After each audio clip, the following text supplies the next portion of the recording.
Miércoles 23 de junio, buenos días a todos. El Concilio de Trento fue muy famoso y significó un cambio fundamental, un gran giro en el estilo de vivir la Iglesia, fundamentalmente los obispos, los religiosos y el clero diocesano. Entre pitos y flautas, cortes y reanudaciones, duró desde 1545 a 1563. Tuvo lugar en Trento, una ciudad del norte de Italia. Se convocó como respuesta a la reforma protestante de Lutero. Fue el concilio más influyente, ya que definió claramente la doctrina de la Iglesia sobre la Sagrada Escritura, la tradición, los sacramentos, el celibato, la afirmación de la supremacía de la autoridad papal, el decreto de fundación de los seminarios para la formación del clero en una estructura seria y responsable. Definió normas dogmáticas, litúrgicas y éticas, en especial las rechazadas por la Reforma protestante. Pongo 3 ejemplos.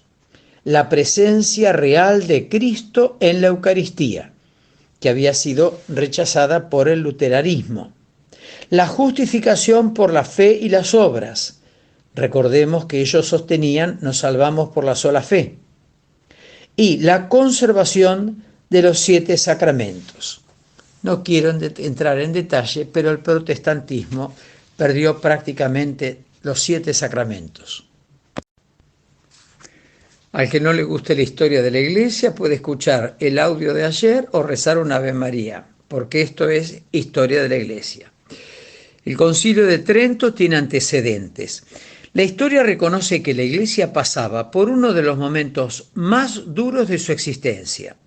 Hacía pocos años se había convocado en Roma el Concilio de Letrán para la reforma de la Iglesia. Fue un vano intento. Las determinaciones fueron encarpetadas. Llega un nuevo Papa, Pablo III, que no era ningún santo, pero al ver el estado caótico de la Iglesia, convoca un nuevo concilio que se llamará de Trento.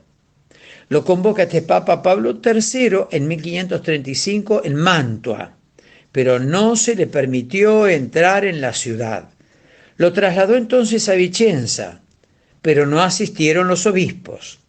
Decidido Pablo III a llevar adelante la reforma de la Iglesia, lo traslada a Trento y por tercera vez siente el rechazo. Asiste solo un puñado de obispos. A los 10 años de su convocatoria se inaugura el concilio en 1545. Como podemos ver, la autoridad papal estaba bastante caída. El fin y el objeto del concilio era salvar la ortodoxia, la recta doctrina, las verdades que teníamos desde el siglo I, que se enriquecieron con los santos padres y con la tradición. Era salvar la ortodoxia de las costumbres, mantener la unidad de la Iglesia, reanimar la santidad en el clero y en el pueblo. Realmente esta palabra había caído como una palabra inútil, sin sentido. Estamos todos llamados a la santidad. Con el Vaticano II lo entendemos bien, pero que en aquel momento era un despiporre y entonces esto era lo mismo que la nada. En el primer periodo se dictaminó que solo la Vulgata, la traducción de San Jerónimo, acuérdense, este hombre que se fue a vivir a Tierra Santa, el Papa se lo pidió, era un austero, un eremita, conocía las lenguas originales de la Biblia, además del griego, que fue fundamental. Entonces, la Vulgata era la versión auténtica de la Biblia. Ya los protestantes habían empezado a hacer correcciones. Se ratificó el concepto del pecado original y la justificación. Somos justificados por la fe, pero también por vivir la caridad. Este tratado es la obra maestra del concilio, juntamente con la doctrina de los sacramentos. Como de nada habían servido los decretos conciliares de Letrán, ese primer concilio al que se intentó llamar pero que no resultó, Pablo III orientó la reforma espiritual en los obispos y las diócesis, en conventos y monasterios, muy puntual dónde tenía que comenzar la reforma de las costumbres. Gran colaboración prestaron los teatinos. Son los sacerdotes que tenemos, son una congregación que está en la parroquia La Plata, en la calle 44, San Cayetano, 44, 29 y 30.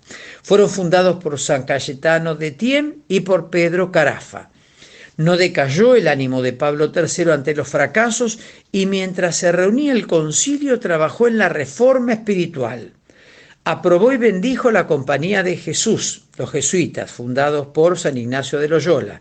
Esto fue en 1540. Sin ser un santo, fue un gran conductor y gracias a Pablo III se retomó el timón de la barca de Pedro.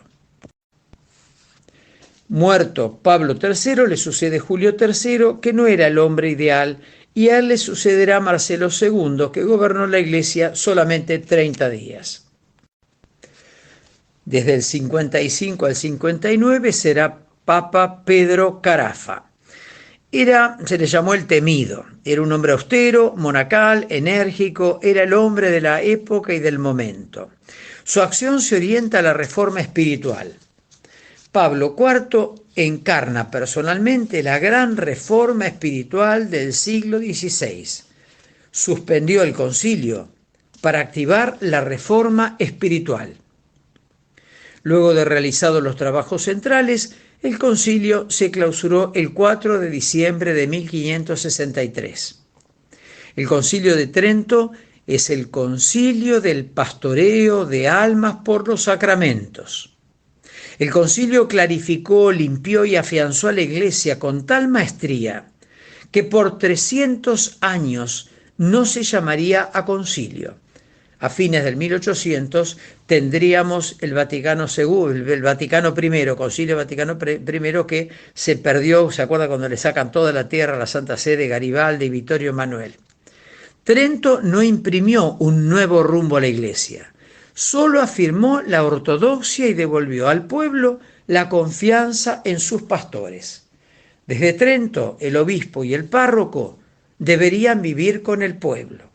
Es largo explicarlo, pero había privilegios. Si era párroco de un lugar, obispo de un lugar, se tenían los beneficios económicos y se la pasaba paseando por otros lados. Ahora está la necesidad de la estabilidad. El párroco debe vivir en la parroquia y atender a los parroquianos. El obispo debe vivir en la diócesis y atender a los feligreses que se le confían en ese territorio, en ese obispado, como sucesor de los apóstoles. Padre mío, me abandono a ti, haz de mí lo que quieras, por todo lo que hagas de mí te doy gracias, estoy dispuesto a todo, todo lo acepto, con tal que tu voluntad se haga en mí y en todas tus criaturas. No deseo nada más, Dios mío, pongo mi alma entre tus manos, te la doy, Dios mío, con todo el amor de mi corazón, porque te amo y es para mí una necesidad de amor el darme, el entregarme en tus manos y medida con infinita confianza, porque tú eres mi Padre. El Señor esté con ustedes. Los bendiga Dios Todopoderoso y también a sus seres queridos en el nombre del Padre y del Hijo y del Espíritu Santo. Amén. Hasta mañana si Dios lo quiere.